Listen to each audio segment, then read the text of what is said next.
My search led me to the study of the spiritual forces with which all of us are blessed.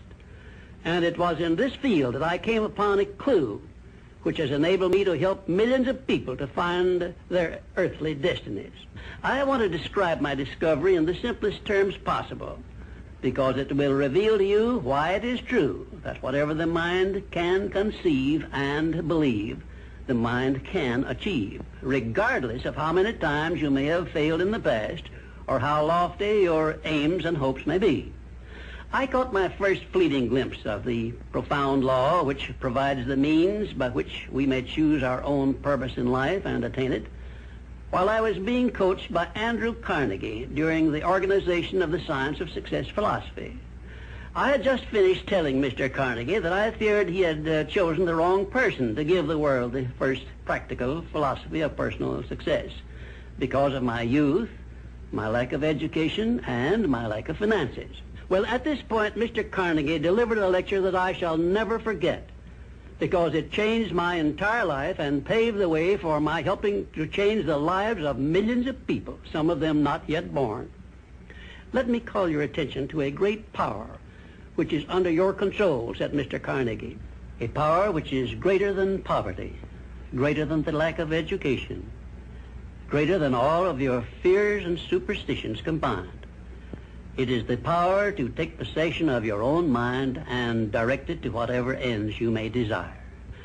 This profound power, Mr. Carnegie continued, is the gift of the Creator, and it must have been considered the greatest of all of his gifts to man, because it is the only thing over which man has the complete and unchallengeable right of control and direction.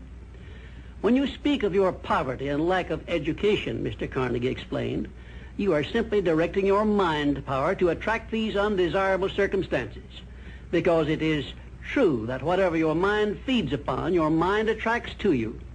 Now you see why it is important that you recognize that all success begins with definiteness of purpose, with a clear picture in your mind of precisely what you want from life. Then Mr. Carnegie continued his speech with a description of a great universal truth which made such an impact upon my mind that I began then and there to give myself a new outlook on life and set up for myself a goal so far above my previous achievements that it shocked my friends and relatives when they heard about it. Everyone, said Mr. Carnegie, comes to the earth plane blessed with the privilege of controlling his mind power and directing it to whatever ends he may choose.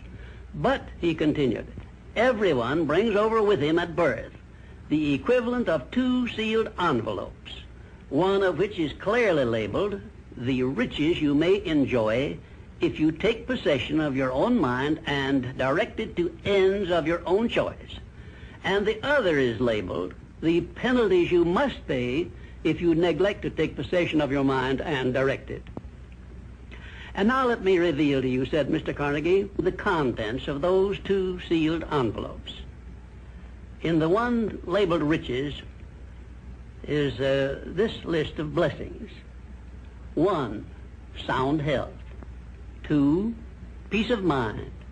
3, a labor of love of your own choice. 4, freedom from fear and worry. 5, a positive mental attitude.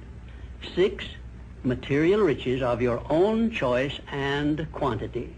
In the sealed envelope labeled penalties, Mr. Carnegie continued, is this list of the prices one must pay for neglecting to take possession of his own mind.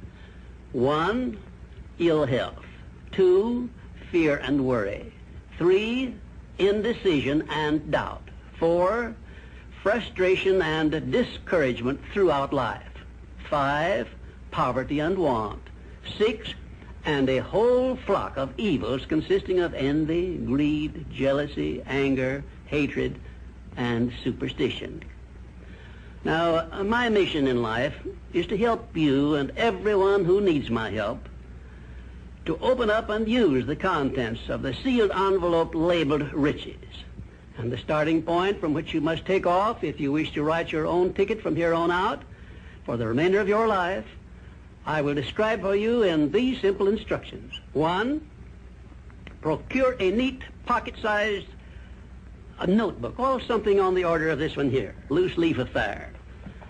And on page 1, write down a clear description of your major desire in life, the one circumstance or position or thing which you will be willing to accept as your idea of success. And remember before you begin writing that your only limitations are those which you set up in your own mind or permit others to set up for you. And 2, on page 2 of your notebook, write down a clear statement of precisely what you intend to give in return for that which you desire from life. And then start in right where you stand now to begin giving. And 3, memorize both of your statements, what you desire and what you intend to give in return for it, and repeat them at least a dozen times daily.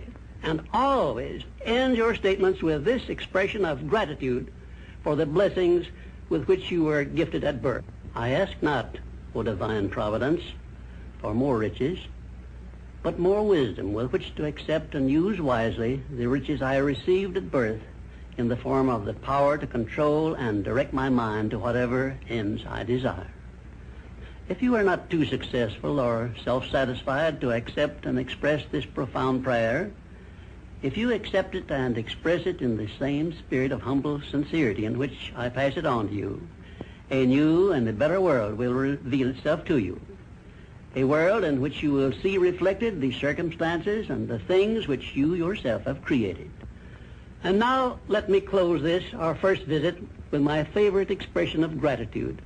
O divine providence, I ask not for more riches, but more wisdom with which to make wiser use of the riches you gave me at birth, consisting in the power to control and direct my own mind to whatever ends I desire.